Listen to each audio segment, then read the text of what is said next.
Tupo hapa ndani ya mkoa huu wa Geita, Tanzania, na tumekuja hapa kwa ajili ya kujua tu namna gani jinsi ambavyo wafanyabiashara wa sekta hii hapa ya madini hasa dhahabu katika mkoa huu wa Geita wanavyofurahia kufanya biashara zao za dhahabu, na tutakwenda kuongea na wadau mbalimbali ambao wanafanya biashara hii ya dhahabu, watujuze tu ni namna gani jinsi mambo haya na mchakato mzima wa uuzaji wa dhahabu jinsi ulivyokuwa mzuri na unavyofanyika ndani ya mkoa huu hapa Geita.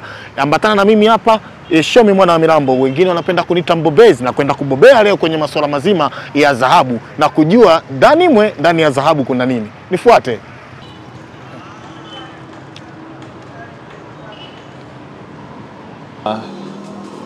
Kwa majina naitwa Ruben Emmanuel Sagaika, ni mfanyabiashara wa madini kupitia kampuni yangu ya Lemsa Group Company Limited iliyopo hapa Geita, soko la dhahabu.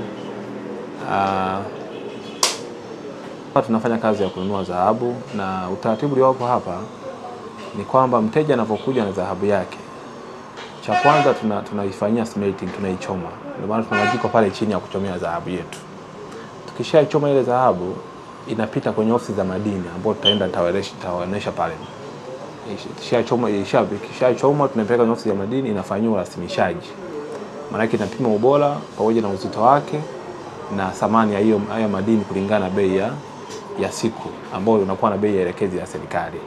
Sasa hapa mteja akishatoka hapo anakuja na document pamoja na dhahabu yake, anatafuta soko, kwamba anaenda kwa mnunuzi kwenda kununuliwa. Sasa anapoenda kununuliwa anakuja ofisini kwangu. Kwa mfano hapa mimi nitakachokifanya ni kuja kufanya mahesabu na mteja. Anapokuja hapa, kazi yangu mimi nanunua dhahabu. Nikishanunua dhahabu hapa, manake tunakubaliana, nampigia hesabu zangu. Nikishampigia hesabu za kulingana na bei elekezi ya serikali iliyotolewa, baadaye mteja nampa hela yake. Lakini kazi kubwa ambayo naifanya, sisi tumepewa dhamana kubwa na serikali kukusanya mapato kama ukusanyaji, kwa sababu zile minahaba ya 9%, kwa sababu kuna 7.3% ya royalties na kuna 2% ya hela ya TRA ambayo ni hela hizo ni kodi. Maana mimi namkata zile kodi za serikali. Baada hapo na ihifadhi hiyo dhahabu, naenda kulipia zile dhahabu. Nikienda kuzilipia, baadaye mimi lazima nijihakikishe hiyo dhahabu, kwa sababu madini wanalipima, wanajua ubora wake. Lakini na mimi hapa nakuwa na mzani huu mzani unauzwa zaidi ya milioni 70. Nakuja naipima dhahabu yako, napima ubora huu, tunaita ni SAMA Certificate X-ray. Maana yake napima ubora wa dhahabu. Maana sababu mtu anaweza kaja hapa akaja na dhahabu fake. Kazi ya hii ina detect kama hii dhahabu ni dhahabu kweli au ni fake, na ifanyia na ipima. Baada ya kupima, mteja nampa hela yake, anaenda. Kishaenda sasa, naweza kumpa kwa aina mbili. Aidha anaweza akachukua cash au nikamwandikia cheki, anachukua hela yake pale benki. Baadaye tunafanya biashara. Sasa baada hapo, mimi na kazi ninakofanya baada ya kufanya ununuzi wa hiyo dhahabu, lazima hiyo dhahabu na mimi nafanya export kwenda kuiuza. Sasa katika kuuza hayo, mimi nitakapoondoa sasa, ndio nikaweza kuuza nje ya nchi kama Dubai na nchi zingine tunapeleka.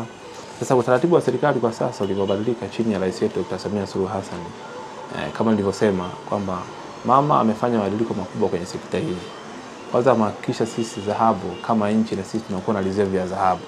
Ndio maana utaratibu uliotoka, sisi tunauza 20% ya dhahabu tulionayo tunaiuzia BOT kupitia viwanda vyetu vya refinery. Ndio maana nilivyosema Mheshimiwa Rais alipoingia madarakani atakuwa na refinery ambayo inafanya kazi.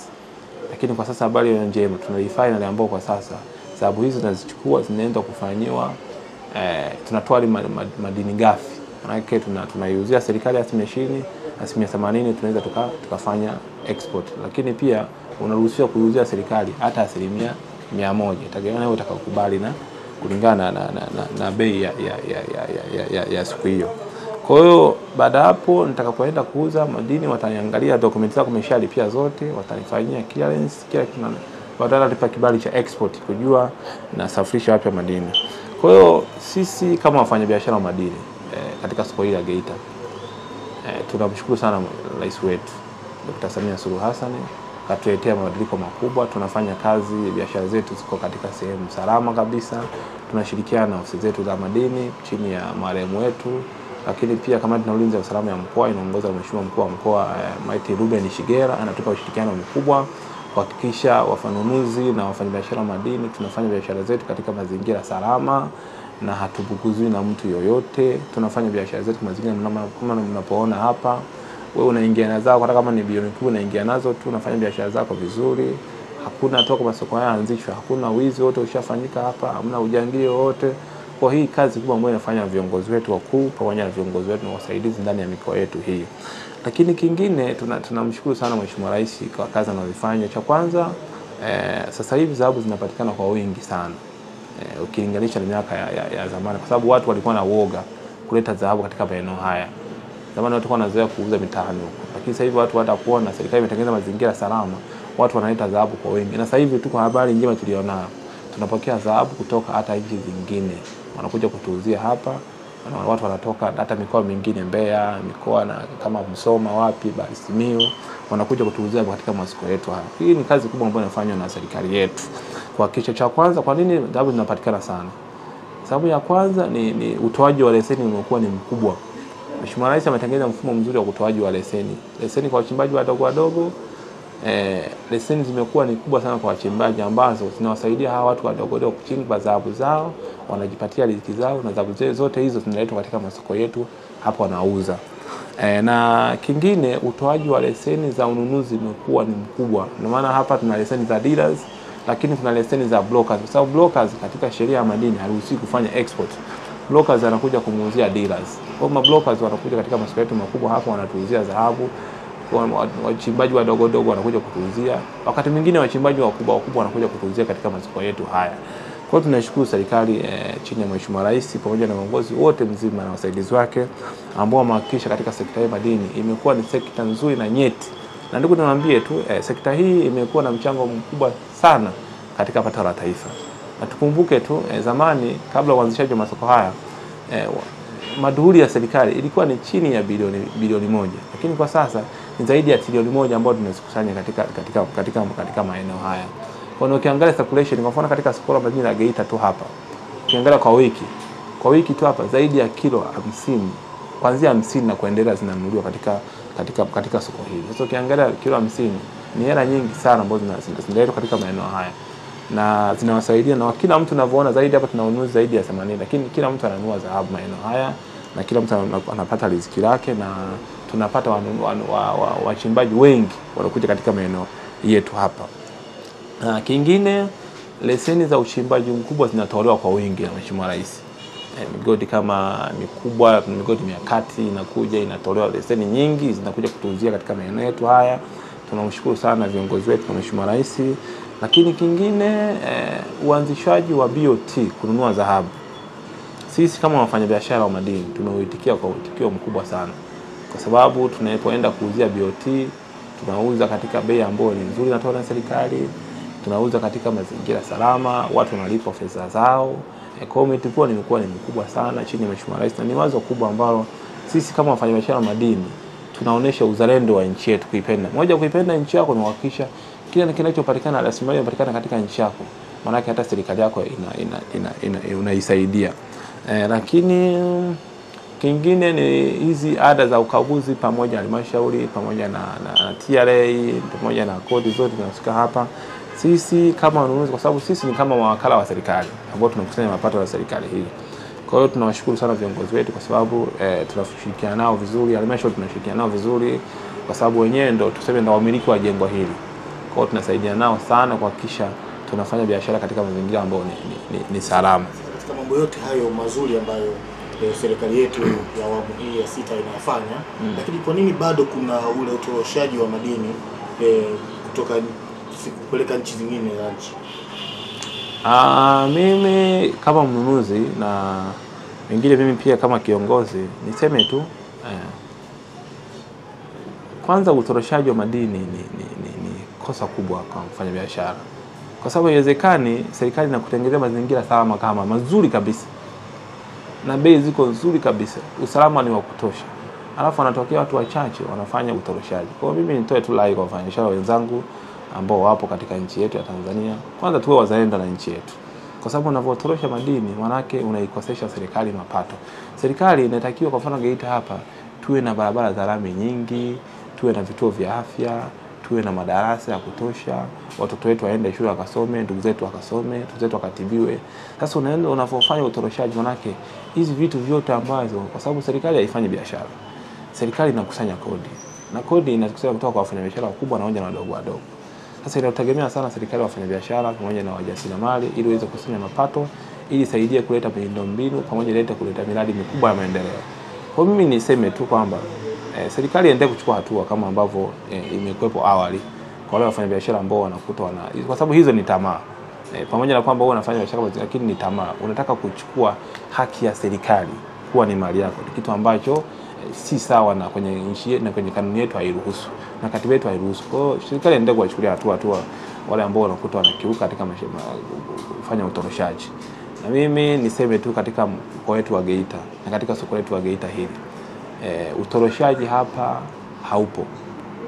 Na niseme tu toka Mheshimiwa Rais ameingia madarakani 2021 hatujawahi kuwa na kesi yoyote ya utoroshaji katika soko la madini Geita hapa. Labda kama kuna mikoa mingine. Na bahati nzuri sisi soko hili ndio soko kubwa la madini nchini la kwanza. Lilifunguliwa mwaka 2019. Sasa sisi lazima tutakuwa ndo image ya masoko mengine. Tunapoharibu image ya masoko mengine kama Geita hapa, maana sisi tunatuangalia kwingine.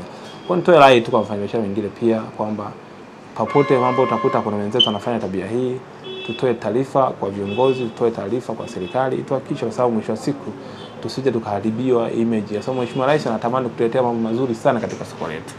Sasa tunapofanya utoroshaji maana tunavunja heshima ya nchi yetu, tunapoteza haki za ndugu zetu, tunapoteza haki za watoto wetu ambao wanatamani kuja kufaidika na soko hili, lakini pia kuja kufaidika na miradi mikubwa ya maendeleo ambayo tunatamani ifanyike kupitia kodi, kupitia mirabaha hii, kwa sababu 9.3 ya madini na 20% ambayo inakusanya serikali ni hela nyingi sana. Zaidi ya trilioni 1 na kitu ukipoteza ni maana yake umehujumu serikali. Mwisho wa siku baada tutakamata katika kesi ya uhujumu uchumi. Kwa nini tufikie kwa wafanyabiashara wenzangu tusijitie, kwa sababu moja ya kosa kubwa la utoroshaji ukikamata nalo kwa mujibu wa katiba yetu na kwa mujibu wa kanuni ya madini inasema ukikamatwa na kosa la utoroshaji maana yake unakuwa na kesi ya uhujumu uchumi, unataifisha mali yako, lakini unapigwa faini na wakati mwingine unafanywa kifungo cha maisha ambacho kwa nini tufikie huko? Maana yake lazima tuwe wazalendo wa nchi yetu kuhakikisha tusifanye shughuli hizo. Jina naitwa Firoz Khan, ni mfanyabiashara katika soko kuu la dhahabu Geita katika kampuni ya Kilosa Kwetu Trading Limited, lakini vile vile ni mwananchi, ni raia wa Tanzania na mdau ambaye napenda kuchangia katika maendeleo ya nchi yangu ili nijivunie kwa Utanzania na uzalendo wangu. Ama kweli kwa hatua ambayo tumepiga nchi yetu baada ya kupata rais wetu Dr. Samia Suluhu Hassan ni alama ya kihistoria. Manake kwa kweli kupata kiongozi ambaye anakuwa ni mlezi, anakuwa ni mdau wa kuweza kujali wananchi, kwa kweli sisi katika sekta ya madini tumeona tumepata hatua ya kuangalia mbali mno. Yani sasa hivi Tanzania katika sekta ya madini inajulikana kimataifa. Hapo siku za nyuma hata katika safari zetu ilikuwa tukimwambia mtu Tanzania au tukizungumzia dhahabu au tukizungumzia hata madini ya Tanzanite walikuwa wanapata tafsiri ya nchi zingine za jirani. Lakini kwa namna mama alivyosaidia kuiweka Tanzania katika ramani ya kimataifa, kwa kweli ni jambo ambalo tunalivunia na tunajionea fahari sisi kwamba tumepata rais ambaye yeye pamoja na jopo lake na washauri wake na pamoja na wizara zake, kwa kweli tumepata kujivunia kwamba tumepata mama mlezi. Na kwa wakati huu sisi tunapenda sana apate miaka 5 na tuna imani kwamba atapata miaka 5 kwa sababu historia ambayo ameitengeneza inatupa sisi ufahari wa kuweza kupata bado malezi yake na busara zake na vile vile muono wake, ili sisi Tanzania tujivunie kwamba ni nchi ambayo tuna kiongozi aliyekuwa ni mwema, kiongozi ambaye ni mwenye kubeba wa Tanzania, lakini kiongozi ambaye anataka kutuvusha katika sekta zote za kimataifa, uchumi pamoja na amani na maendeleo, na hayo tunayaona. Kwa hivyo mimi nashauri kwamba watu wote jamani tuwe na mtizamo chanya. Kila jambo lina mapungufu yake. Hakuna kitu ambacho kina mapungufu katika ulimwengu huu. Lakini ukiangalia mazuri basi na wewe utakuwa mzuri na utaweza kusonga mbele kwa kuchangia katika uzuri uliopo. Kwa kweli soko la dhahabu tumekuwa na uhuru mkubwa na vile vile tumekuwa na wadau ambaye sasa hivi, zamani ilikuwa sisi soko za dhahabu tunatafuta watu wa kwenda kuuza, yani tulikuwa tunabisha hodi, lakini baada ya sera ya mama katika miaka minne sasa hivi Tanzania inatafutwa. Tanzania sasa hivi inauliziwa kwa sababu tayari imeshajulikana na watu wanakuja sasa hivi wanataka dhahabu, wanataka bei nzuri, na baada ya BOT vile vile kufungua ulingo wa kwamba tunaweza tukaiuza dhahabu ndani ya nchi yetu, kwa kweli tumepiga hatua ambayo ni ya kimaendeleo na ni hatua ambayo inatupa sisi fahari, pamoja na tunapata kuona kwamba na sisi kweli dhahabu yetu sasa imekuwa na thamani ya kwetu na si thamani ya kupangiwa na wengine. Nchini Geita ni mkoa namba 1 kwa kuzalisha dhahabu, na katika Afrika sisi tumekuwa ni nchi ya 3 kama sio ya pili, baadhi ya nchi sasa hivi wamefunga katika uzalishaji wa dhahabu. Kwa hiyo Tanzania baada ya Ghana tunahesabika kuwa ni wa pili. Na kwa mwaka huwa inazalishwa kiasi gani cha dhahabu hapa Geita? Kwa tathmini ya kipindi cha nyuma, mwaka juzi ilikuwa tunazalisha tani 600 kwa mwaka. Yani tumetokea katika tani ambazo zilikuwa kama sikosei kwenye 100 na kitu, sasa hivi tunazalisha tani 600. Yani jana nilikuwa Mwanza na nilikuwa na kikao mwekezaji kutoka Oman pamoja na kutoka Dubai, na baada ya yeye kuwa na ile taswira ya zamani na jinsi wanavyoitafsiri Afrika, nilivyomuelezea sasa hivi kazi inavyofanyika na uwazi uliopo na kila kitu kinakwenda kwa mchakato wa haraka, amesema atafunga safari na baada ya mwezi mtukufu wa Ramadhani atakuja huku ili na yeye mwekezaji namba 3 katika soko letu la dhahabu.